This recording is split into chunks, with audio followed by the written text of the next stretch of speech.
नमस्कार। Spread piece channel में आपका स्वागत है। आज हम आपको सुनाएंगे मुंशी प्रेमचंद की एक खूबसूरत कहानी, रियासत का दीवान।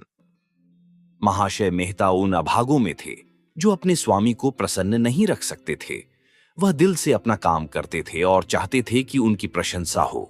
वह यह भूल जाते थे कि वह काम के नौकर तो हैं ही, अपने स्वामी के सेवक भी हैं। जब उनके अन्य सहकारी स्वामी के दरबार में हाजिरी देते थे तो वह बेचारे दफ्तर में बैठे कागजों से सिर मारा करते थे।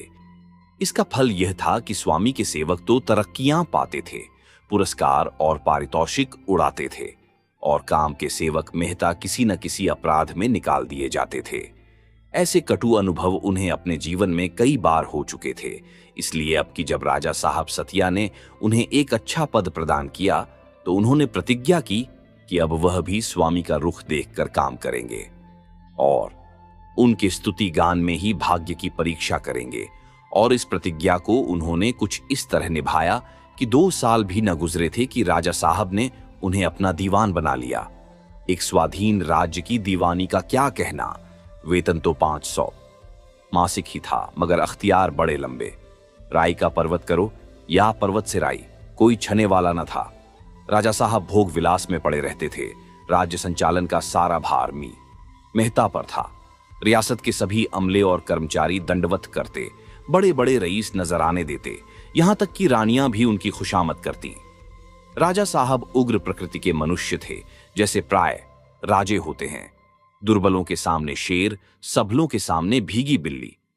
कभी मेहता को डांट फटकार भी बताते, पर मेहता ने अपनी सफाई में एक शब्द भी मुंह से निकालने की कसम खा ली थी। सिर झुकाकर सुन लेते। राजा साहब की क्रोधगनी ईंधन न पाकर शांत हो जाती। गर्मियों के दिन थे, पॉलिटिकल एजेंट का दौरा था। राज्य में उनके स्वागत की तैयारियां हो रही थीं। राजा साहब ने मेहता को बुलाकर कहा, मैं चाहता हूं साहब बहादुर यहां से मेरा कलमा पढ़ते हुए जाइए। मेहता ने सिर झुकाकर विनीत भाव से कहा, चेष्टा तो ऐसी ही कर रहा हूं अन्नदाता। चेष्टा तो सभी करते हैं, मगर वह चेष्टा कभी सफल नहीं होती। मैं चाहता हूं तुम दृढ़ता के साथ कहो, ऐसा ही होगा, ऐसा ही होगा। रुपये की परवाह मत करो, जो हुक्म, कोई शिकायत न आए, वरना तुम जानोगे। वह हुजूर को धन्यवाद देते जाए तो सही। हां, मैं यही चाहता हूं। जान लड़ा दूंगा दीन बंधु, अब मुझे संतोष है। इधर तो पॉलिटिकल एजेंट का आगमन था, उधर मेहता का लड़का जयकृष्ण गर्मियों की छुट्टियां मनाने माता पिता के पास आया। किसी विश्वविद्यालय में पढ़ता था। एक बार 1932 में कोई उग्र भाषण करने के जुर्म में 6 महीने की सजा काट चुका था। मीउल मेहता की नियुक्ति के बाद जब वह पहली बार आया था तो राजा साहब ने उसे खास तौर पर बुलाया था और उससे जी खोलकर बातें की थीं।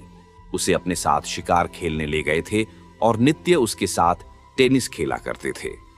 जयकृष्ण पर राजा साहब के साम्यवादी विचारों का बड़ा प्रभाव पड़ा था। उसे झांत हुआ कि राजा साहब केवल देशभक्त ही नहीं, क्रांति के समर्थक भी हैं। रूस और औंस की क्रांति पर दोनों में खूब बहस हुई थी, लेकिन अब की यहां उसने कुछ और ही रंग देखा। रियासत के हर एक किसान और जमींदार से जबरन चंदा वसूल किया जा रहा था। पुलिस गांव-गांव चंदा उगाहती फिरती थी। रकम दीवान साहब नियत करते थे। वसूल करना पुलिस का काम था। फरियाद की कहीं सुनवाई न थी। चारों ओर त्राही त्राही मची हुई थी। हजारों मजदूर सरकारी इमारतों की सफाई, सजावट और सड़कों की मरम्मत में बेगार कर रहे थे। बनियों से डंडों के जोर से रसद जमा की जा रही थी। जयकृष्ण को आश्चर्य हो रहा था कि यह क्या हो रहा है।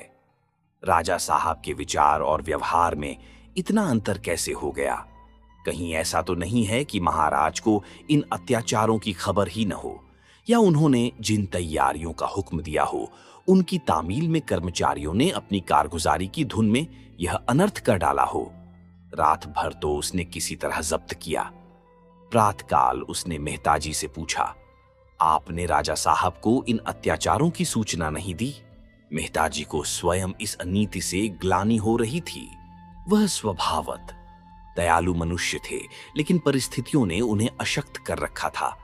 दुखित स्वर में बोले, राजा साहब का यही हुक्म है तो क्या किया जाए। तो आपको ऐसी दशा में अलग हो जाना चाहिए था।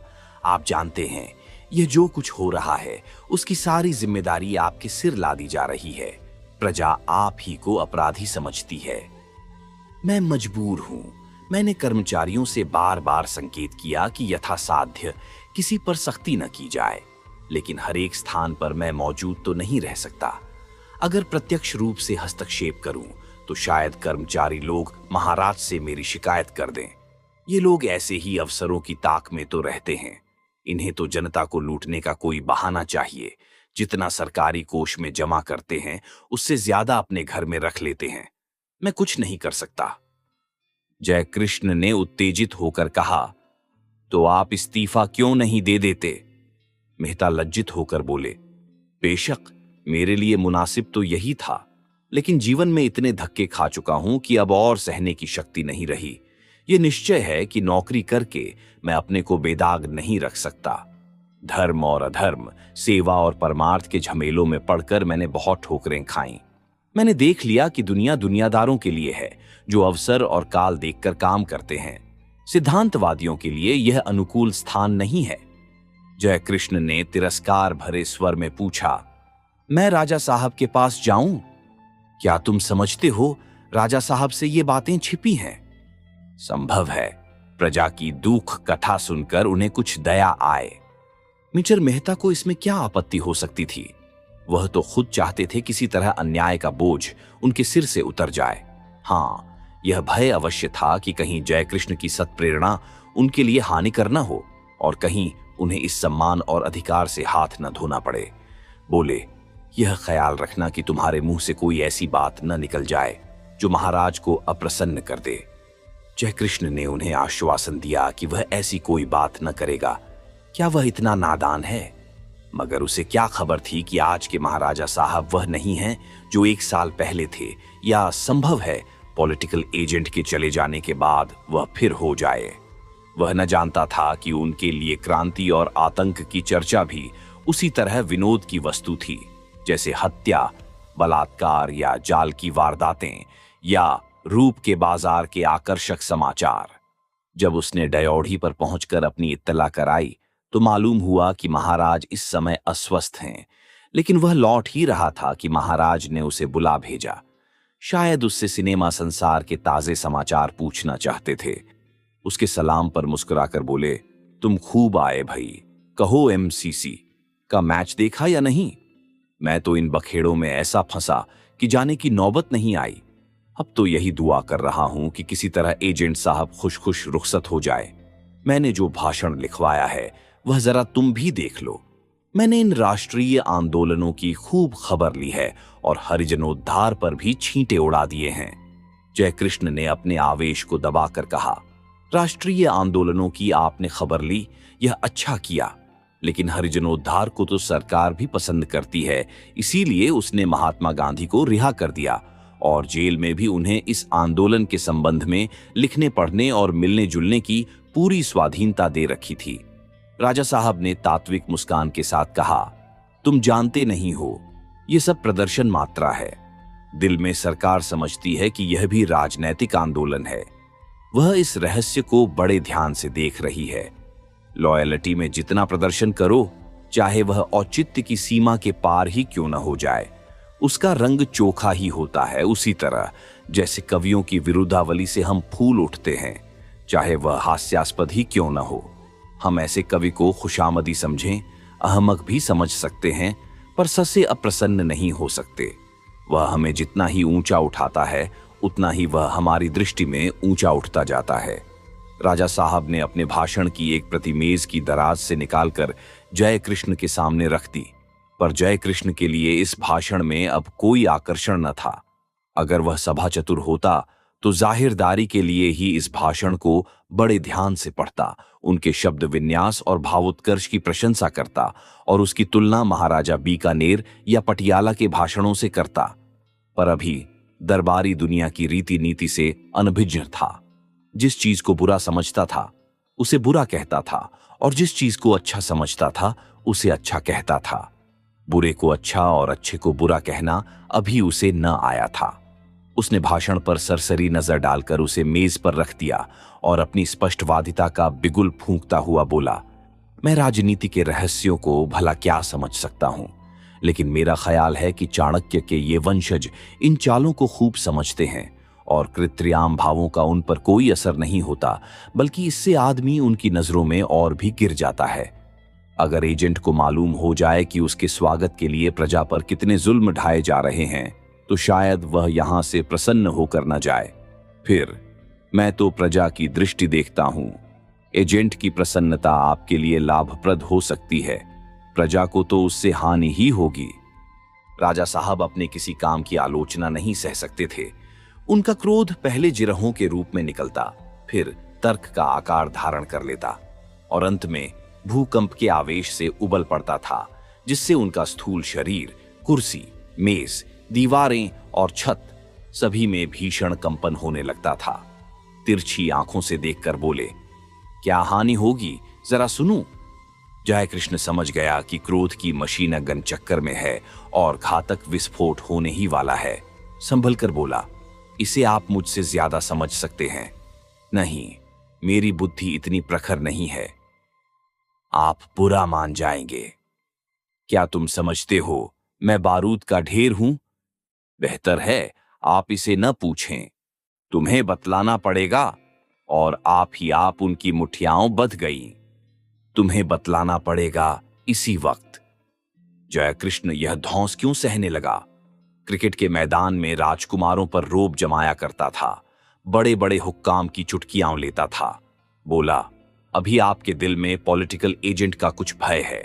आप प्रजा पर जुल्म करते डरते हैं। जब वह आपके एहसानों से दब जाएगा, आप स्वच्छंद हो जाएंगे और प्रजा की फरियाद सुनने वाला कोई न रहेगा।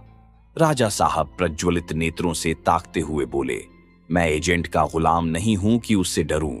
कोई कारण नहीं है कि मैं उससे डरूं, बिल्कुल कारण नहीं है। मैं पॉलिटिकल एजेंट की इसलिए खातिर करता हूं कि वह हिज मैजेस्टी का प्रतिनिधि है। मेरे और हिज मैजेस्टी के बीच में भाईचारा है, एजेंट केवल उनका दूत है। मैं केवल नीति का पालन कर रहा हूं। मैं विलायत जाऊं तो हिज मैजेस्टी भी इसी तरह मेरा सत्कार करेंगे। मैं डरूं क्यों? मैं अपने राज्य का स्वतंत्र राजा हूं, जिसे चाहूं फांसी दे सकता हूं। मैं किसी से क्यों डरने लगा? डरना नामर्दों का काम है, मैं ईश्वर से भी नहीं डरता। डर क्या वस्तु है, यह मैंने आज तक नहीं जाना। मैं तुम्हारी तरह कॉलेज का मुंह फट छात्र नहीं हूं कि क्रांति और आजादी की हाक लगाता फिरूं। तुम क्या जानो क्रांति क्या चीज है? तुमने केवल उसका नाम सुन लिया है, उसके लाल दृश्य आंखों से नहीं देखे। बंदूक की आवाज सुनकर तुम्हारा दिल कांप उठेगा। क्या तुम चाहते हो मैं एजेंट से कहूं प्रजा बां है, आपके आने की जरूरत नहीं? मैं इतना आतिथ्य शून्य नहीं हूं, मैं अंधा नहीं हूं, अहमक नहीं हूं। प्रजा की दशा का मुझे तुमसे कहीं अधिक ज्ञान है। तुमने उसे बाहर से देखा है, मैं उसे नित्य भीतर से देखता हूं। तुम मेरी प्रजा को क्रांति का स्वप्न दिखाकर उसे गुमराह नहीं कर सकते। तुम मेरे राज्य में विद्रोह और असंतोष के बीज नहीं बो सकते। तुम्हें अपने मुंह पर ताला लगाना होगा। तुम मेरे विरुद्ध एक शब्द भी मुंह से नहीं निकाल सकते, छू भी नहीं कर सकते। डूबते हुए सूरज की किरणें मेहराबी दीवान खाने के रंगीन शीशों से होकर राजा साहब के क्रोधोन्मत्त मुखमंडल को और भी रंजित कर रही थीं। उनके बाल नीले हो गए थे, आंखें पीली, चेहरा लाल और देह हरी। मालूम होता था प्रेतलोक का कोई पिशाच है। जयकृष्ण की सारी उद्दंडता हवा हो गई। राजा साहब को इस उन्माद की दशा में उसने कभी न देखा था, लेकिन इसके साथ ही उसका आत्मगौरव इस ललकार का जवाब देने के लिए व्याकुल हो रहा था। जैसे विनय का जवाब विनय है, वैसे ही क्रोध का जवाब क्रोध है। जब वह आतंक और भय, अदब और लिहाज के बंधनों को तोड़कर निकल पड़ता है।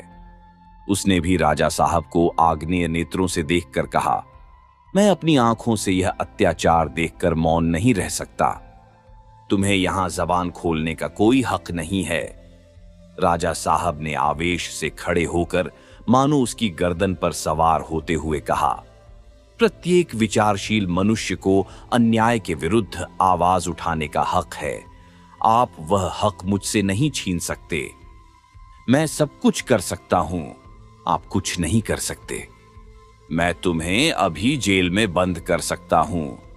आप मेरा बाल भी बांका नहीं कर सकते। इसी वक्त मीन मेहता बदहवास से कमरे में आए और जयकृष्ण की ओर कोप भरी आंखें उठाकर बोले, कृष्णा, निकल जा यहां से। अभी मेरी आंखों से दूर हो जा और खबरदार, फिर मुझे अपनी सूरत न दिखाना। मैं तुझ जैसे कपूत का मुंह नहीं देखना चाहता, जिस थाल में खाता है उसी में छेद करता है, बेअदब कहीं का। अब अगर जबान खोली तो मैं तेरा खून पी जाऊंगा। जयकृष्ण ने हिंसा विक्षिप्त पिता को घृणा की आंखों से देखा और अकड़ता हुआ गर्व से सिर उठाए दीवान खाने के बाहर निकल गया। राजा साहब ने कोच पर लेटकर कहा, बदमाश आदमी है, पल्ले सिरे का बदमाश। मैं नहीं चाहता कि ऐसा खतरनाक आदमी एक क्षण भी रियासत में रहे। तुम उससे जाकर कहो इसी वक्त यहां से चला जाए, वरना उसके हक में अच्छा न होगा। मैं केवल आपकी मुरौवत से गम खा गया, नहीं तो इसी वक्त इसका मजा छका सकता था। केवल आपकी मुरौवत ने हाथ पकड़ लिया। आपको तुरंत निर्णय करना पड़ेगा, इस रियासत की दीवानी या लड़का। अगर दीवानी चाहते हो तो तुरंत उसे रियासत से निकाल दो और कह दो कि फिर कभी मेरी रियासत में पांव न रखे। लड़के से प्रेम है तो आज ही रियासत से निकल जाइए। आप यहां से कोई चीज नहीं ले जा सकते, एक पाई की भी चीज नहीं। जो कुछ है वह रियासत की है। बोलिए, क्या मंजूर है? मिजस मेहता ने क्रोध के आवेश में जयकृष्ण को डांट तो बतलाई थी, पर यह न समझे थे कि मामला इतना तूल खींचेगा। एक क्षण के लिए वह सन्नाटे में आ गए, सिर झुकाकर परिस्थिति पर विचार करने लगे। राजा उन्हें मिट्टी में मिला सकता है, वह यहां बिल्कुल बेबस हैं, कोई उनका साथी नहीं, कोई उनकी फरियाद सुनने वाला नहीं। राजा उन्हें भिखारी बनाकर छोड़ देगा। इस अपमान के साथ निकाले जाने की कल्पना करके वह कांप उठे।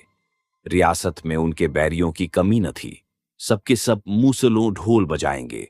जो आज उनके सामने भीगी बिल्ली बने हुए हैं, कल शेरों की तरह गुर्राएंगे। फिर इस उम्र में अब उन्हें नौकर ही कौन रखेगा? निर्दयी संसार के सामने क्या फिर उन्हें हाथ फैलाना पड़ेगा?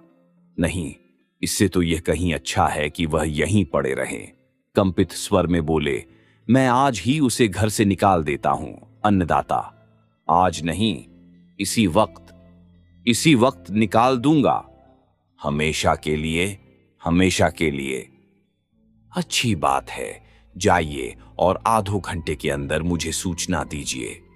मीन मेहता घर चले तो मारे क्रोध के उनके पांव कांप रहे थे, देह में आग सी लगी हुई थी।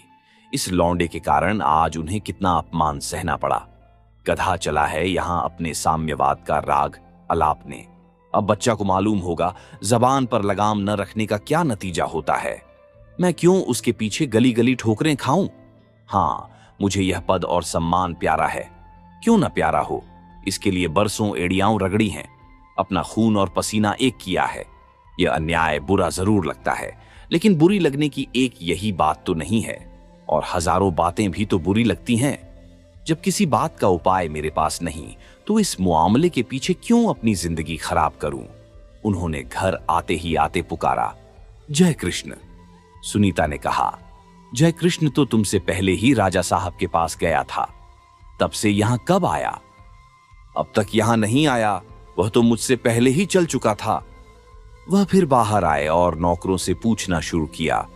अब भी उसका पता न था, मारे डर के कहीं छिप रहा होगा और राजा ने आधा घंटे में इत्तला देने का हुक्म दिया है। ये लौंडा न जाने क्या करने पर लगा हुआ है। आप तो जाएगा ही, मुझे भी अपने साथ ले डूबेगा। सहसा एक सिपाही ने एक पुर्जा लाकर उनके हाथ में रख दिया। अच्छा, यह तो जय कृष्ण की लिखावट है। क्या कहता है इस दुर्दशा के बाद? मैं इस रियासत में एक क्षण भी नहीं रह सकता। मैं जाता हूं। आपको अपना पद और मान अपनी आत्मा से ज्यादा प्रिय है। आप खुशी से उसका उपभोग कीजिए।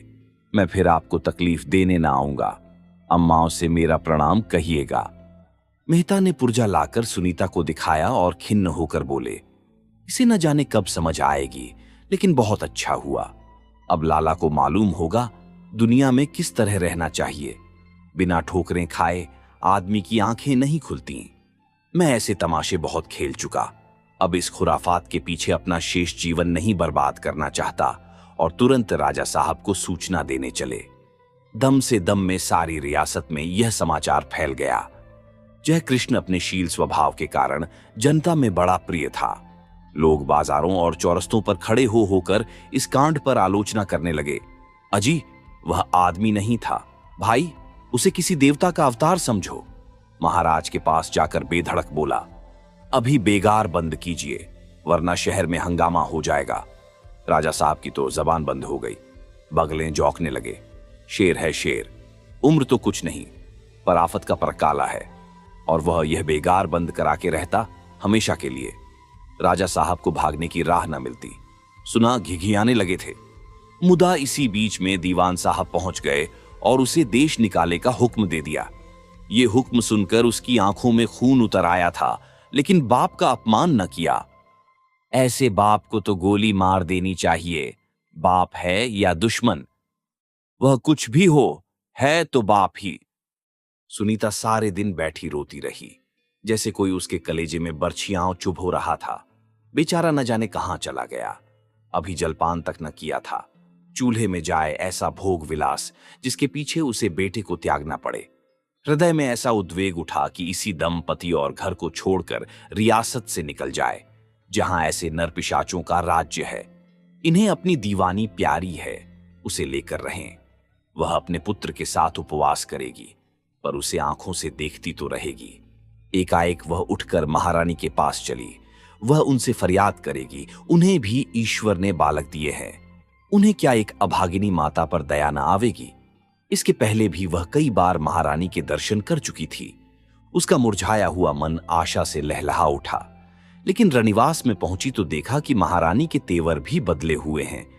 उसे देखते ही बोली, तुम्हारा लड़का बड़ा उजड्ड है, जरा भी अदब नहीं, किससे किस तरह बात करनी चाहिए इसका जरा भी सलीका नहीं। न जाने विश्वविद्यालय में क्या पढ़ा करता है।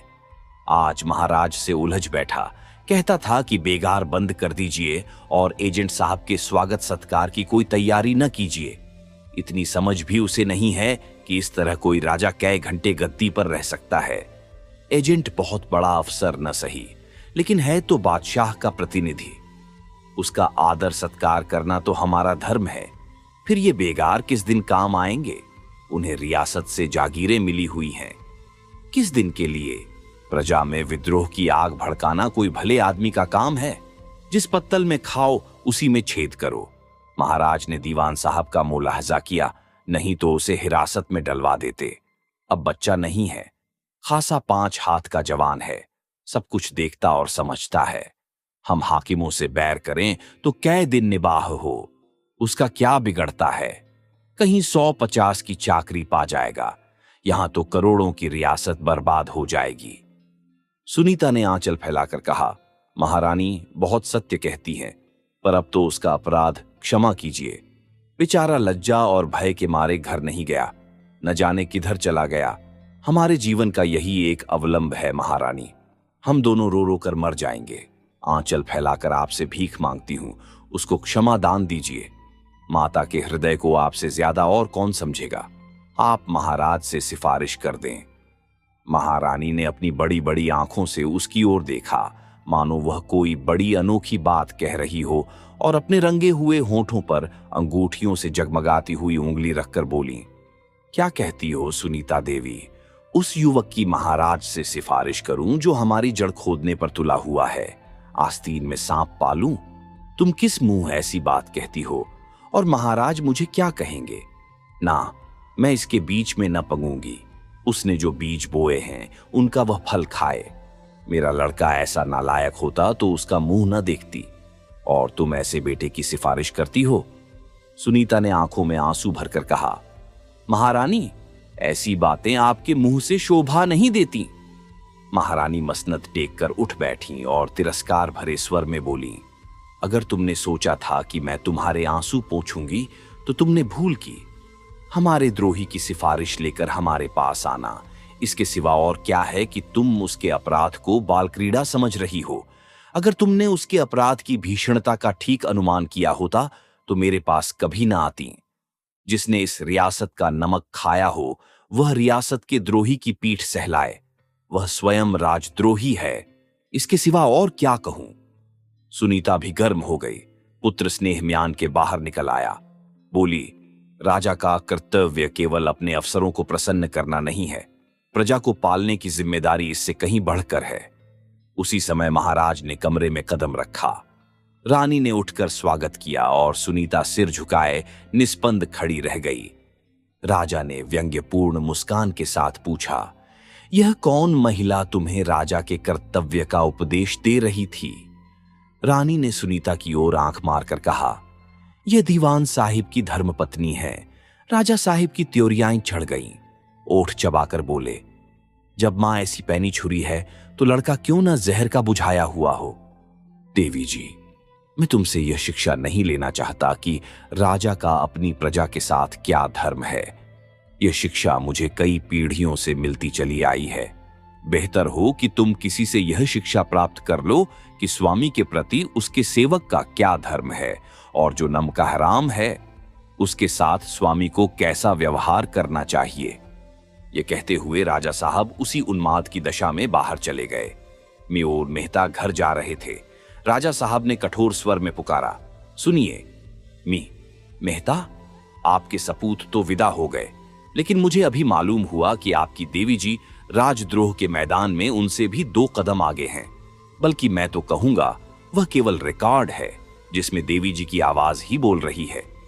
मैं नहीं चाहता कि जो व्यक्ति रियासत का संचालक हो उसके साए में रियासत के विद्रोहियों को आश्रय मिले। आप खुद इस दोष से मुक्त नहीं हो सकते।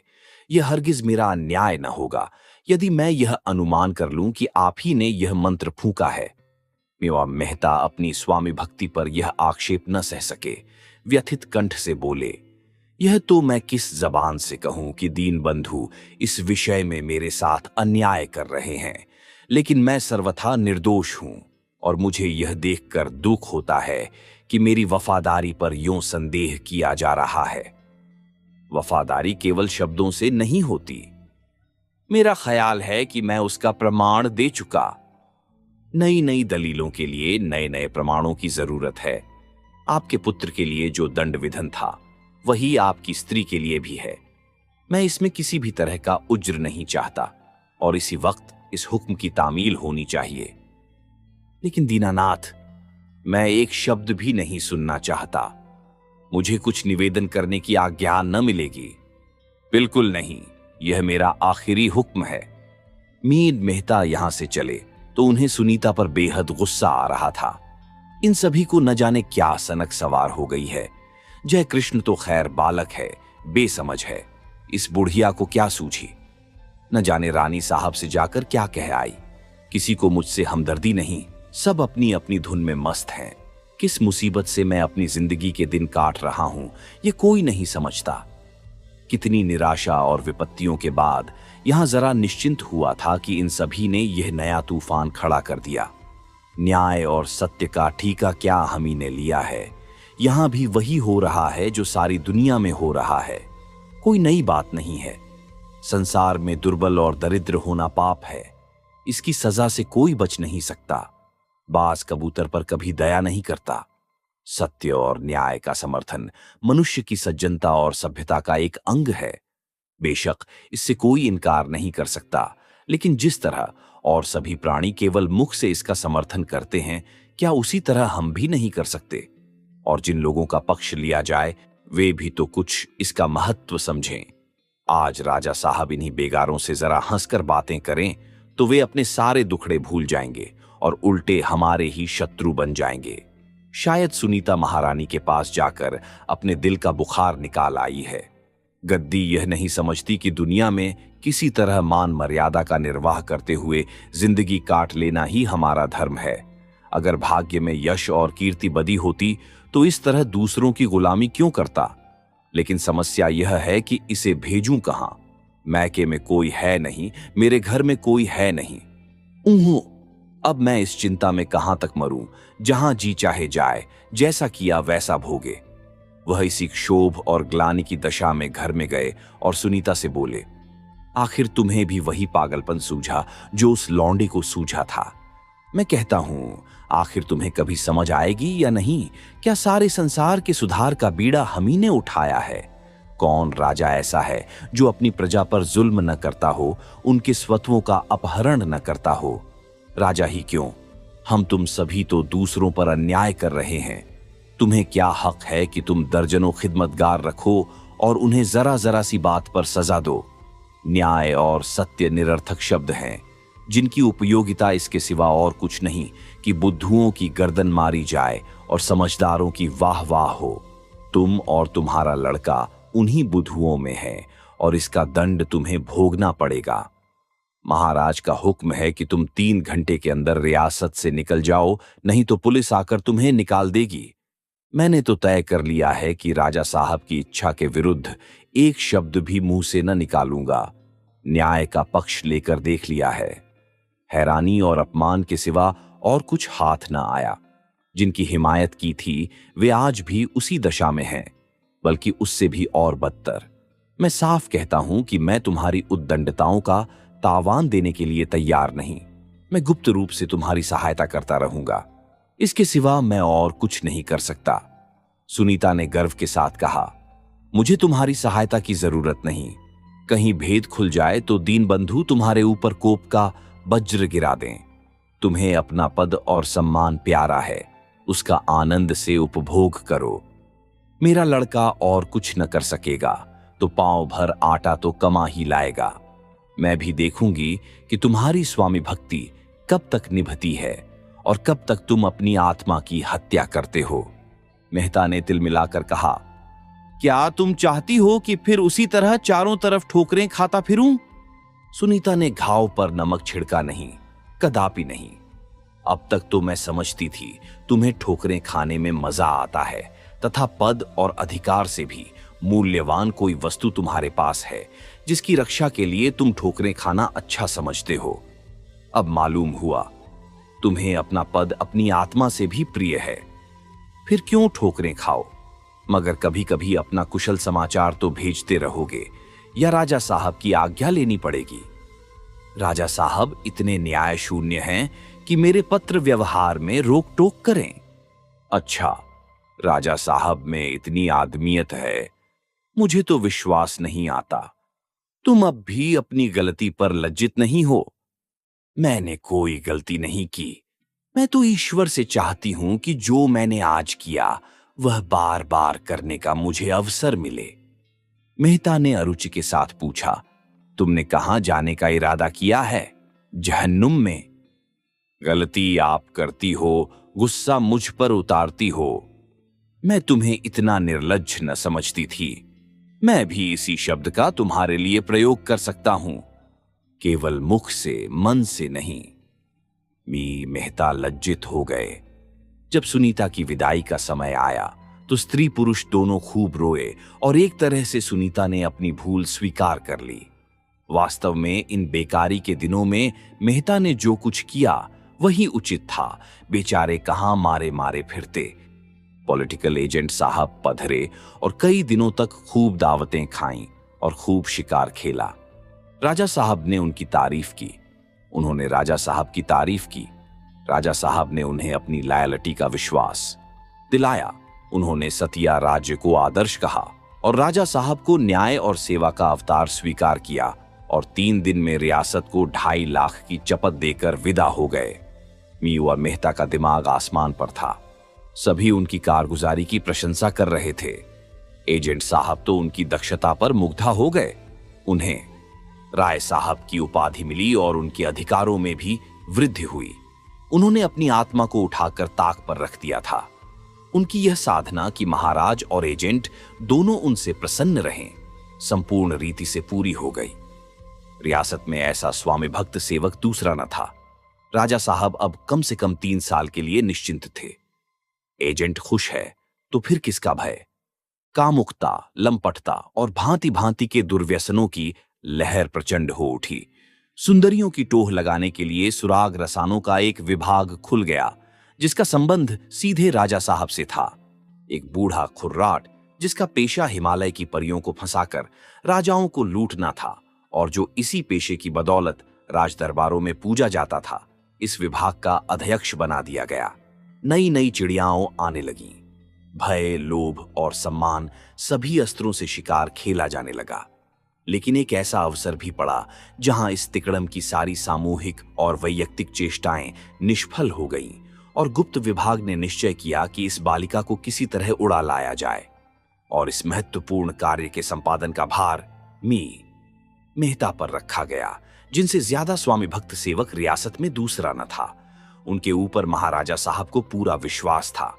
दूसरों के विषय में संदेह था कि कहीं रिश्वत लेकर शिकार बहका दें या भंडा फोड़ कर दें या अमानत में खयानत कर बैठें। मेहता की ओर से किसी तरह की उन बातों की शंका न थी। रात के 9 बजे उनकी तलबी हुई अन्नदाता ने हुजूर को याद किया है। मेहता साहब ड्योढ़ी पर पहुंचे तो राजा साहब पाई बाग में टहल रहे थे।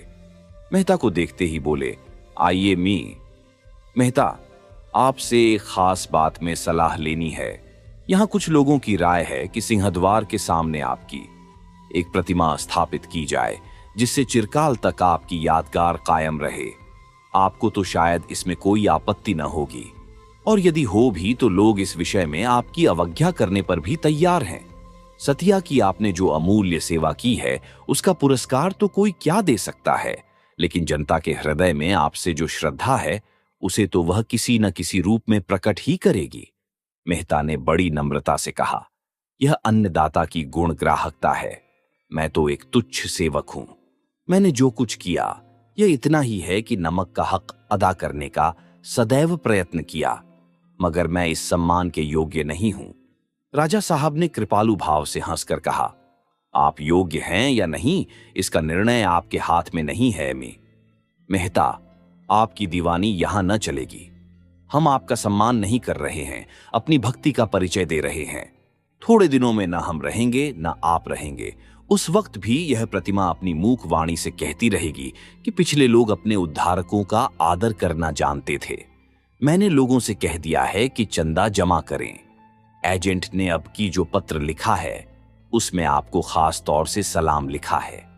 मेहता ने जमीन में गड़कर कहा, यह उनकी उदारता है।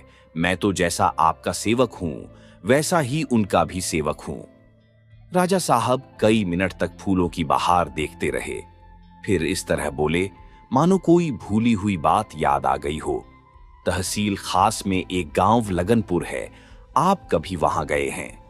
हाँ अन्नदाता, एक बार गया हूं। वहां एक धानी साहूकार है, उसी के दीवान खाने में ठहरा था। अच्छा आदमी है। हाँ, ऊपर से बहुत अच्छा आदमी है, लेकिन अंदर से पक्का पिशाच। आपको शायद मालूम न हो, इधर कुछ दिनों से महारानी का स्वास्थ्य बहुत बिगड़ गया है और मैं सोच रहा हूं कि उन्हें किसी सैनिटोरियम में भेज दूं। वहां सब तरह की चिंताओं एवं झंझटों से मुक्त होकर वह आराम से रह सकेंगी। लेकिन रनिवास में एक रानी का रहना लाजिमी है। अफसरों के साथ उनकी लेडियाओं भी आती हैं, और भी कितने अंग्रेज मित्र अपनी लेडियों के साथ मेरे मेहमान होते रहते हैं। कभी राजे महाराजे भी रानियों के साथ आ जाते हैं। रानी के बगैर लेडियों का आदर सत्कार कौन करेगा? मेरे लिए यह वैयक्तिक प्रश्न नहीं, राजनैतिक समस्या है, और शायद आप भी मुझसे सहमत होंगे। इसलिए मैंने दूसरी शादी करने का इरादा कर लिया है। उस साहूकार की एक लड़की है जो कुछ दिनों अजमेर में शिक्षा पा चुकी है। मैं एक बार उस गांव से होकर निकला तो मैंने उसे अपने घर की छत पर खड़ी देखा। मेरे मन में तुरंत भावना उठी कि अगर यह रमणी रनिवास में आ जाए तो रनिवास की शोभा बढ़ जाए। मैंने महारानी की अनुमति लेकर साहूकार के पास संदेशा भेजा, किंतु मेरे द्रोहियों ने उसे कुछ ऐसी पट्टी पढ़ा दी कि उसने मेरा संदेशा स्वीकार न किया। कहता है कन्या का विवाह हो चुका है। मैंने कहला भेजा, इसमें कोई हानि नहीं, मैं तावान देने को तैयार हूं, लेकिन वह दुष्ट बराबर इनकार किए जाता है। आप जानते हैं प्रेम असाध्य रोग है। आपको भी शायद इसका कुछ न कुछ अनुभव हो। बस यह समझ लीजिए कि जीवन निरानंद हो रहा है। नींद और आराम हराम है। भोजन से अरुचि हो गई है। अगर कुछ दिन यही हाल रहा तो समझ लीजिए कि मेरी जान पर बन आएगी। सोते जागते वही मूर्ति आंखों के सामने नाचती रहती है। मन को समझाकर हार गया और अब विवश होकर मैंने कूटनीति से काम लेने का निश्चय किया है। प्रेम और समर में सब कुछ क्षम्य है। मैं चाहता हूं आप थोड़े से मातबर आदमियों को लेकर जाएं और उस रमणी को किसी तरह ले आएं। खुशी से आए खुशी से, बल से आए बल से, इसकी चिंता नहीं। मैं अपने राज्य का मालिक हूं। इसमें जिस वस्तु पर मेरी इच्छा हो उस पर किसी दूसरे व्यक्ति का नैतिक या सामाजिक स्वत्व नहीं हो सकता। ये समझ लीजिए कि आप ही मेरे प्राणों की रक्षा कर सकते हैं। कोई दूसरा ऐसा आदमी नहीं है जो इस काम को इतने सुचारू रूप से पूरा कर दिखाए। आपने राज्य की बड़ी बड़ी सेवाएं की हैं। यह उस यज्ञ की पूर्णाहुति होगी और आप जन्म जन्मांतर तक राजवंश के इष्ट देव समझे जाएंगे। ब्यावर मेहता का मरा हुआ आत्मगौरव एकाएक सचेत हो गया। जो रक्त चिरकाल से प्रवाह शून्य हो गया था उसमें सहसा उद्रेक हो उठा। त्योरियां चढ़ाकर बोले, तो आप चाहते हैं मैं उसे किडनैप करूं? राजा साहब ने उनके तेवर देखकर आग पर पानी डालते हुए कहा, कदापि नहीं मी मेहता, आप मेरे साथ घोर अन्याय कर रहे हैं। मैं आपको अपना प्रतिनिधि बनाकर भेज रहा हूं। कार्य सिद्धि के लिए आप जिस नीति से चाहें काम ले सकते हैं। आपको पूरा अधिकार है। मी मेहता ने और भी उत्तेजित होकर कहा, मुझसे ऐसा पाजीपन नहीं हो सकता है। राजा साहिब की आंखों से चिंगारियां निकलने लगीं। अपने स्वामी की आज्ञा का पालन करना पाजीपन है? जो आज्ञा नीति और धर्म के विरुद्ध हो उसका पालन करना बेशक पाजीपन है। किसी स्त्री से विवाह का प्रस्ताव करना नीति और धर्म के विरुद्ध है। इसे आप विवाह कहकर विवाह शब्द को कलंकित करते हैं। यह बलात्कार है। आप अपने होश में हैं? खूब अच्छी तरह। मैं आपको धूल में मिला सकता हूं तो आपकी गद्दी भी सलामत न रहेगी। मेरी नेकियों का यही बदला है नमकहराम। आप अब शिष्टता की सीमा से आगे बढ़े जा रहे हैं राजा साहब।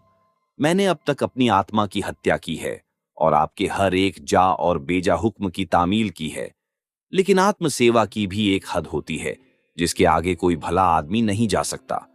आपका यह कृत्य जघन्य है और इसमें जो व्यक्ति आपका सहायक हो वह इसी योग्य है कि उसकी गर्दन काट ली जाए। मैं ऐसी नौकरी पर लानत भेजता हूं। यह कहकर वह घर आए और रातों रात बोरिया बक्चा समेटकर रियासत से निकल गए। मगर इसके पहले सारा वृत्तांत लिखकर उन्होंने एजेंट के पास भेज दिया। आप सुन रहे थे